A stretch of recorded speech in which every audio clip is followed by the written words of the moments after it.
Taking a math test. Occipital, CEO, and temporal. Gotta get wait. Where?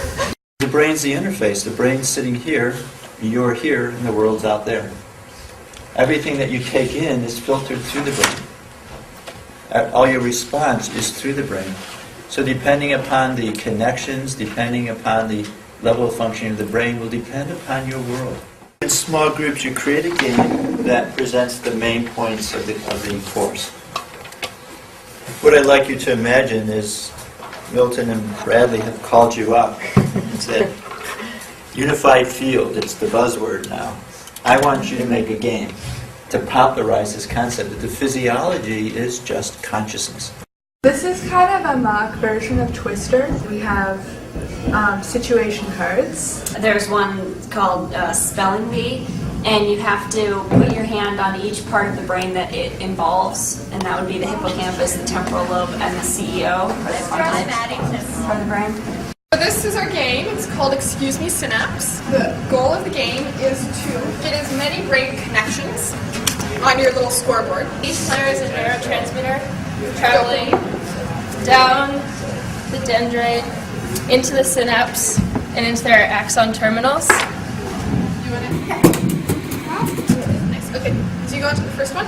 Why are alarms bad? They just interrupt the natural physiology of the body. Yes? Yeah. This is our game, Journey to the Center of the Brain.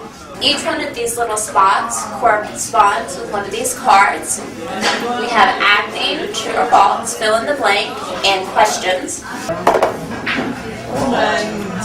T. True false, right? Yep.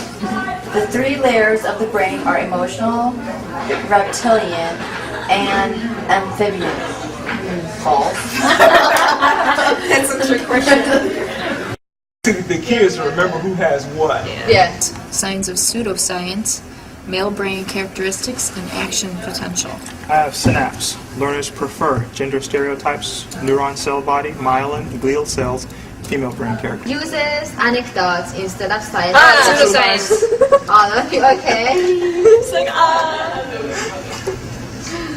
More white matter. male brain. Now, I programmed the game, and I came up with a lot of the art, and then some of my friends wrote the questions. We had people do an amazing soundtrack. There are little action sequences in between the sequences where you're answering questions. The character who answers the questions is Dr. Travis. He keeps going through the world answering their questions about the brain.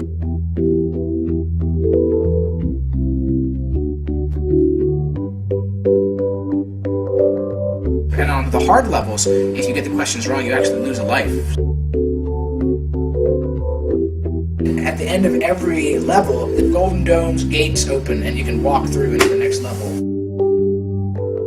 What I found after doing this for 5 years now is the games are always different.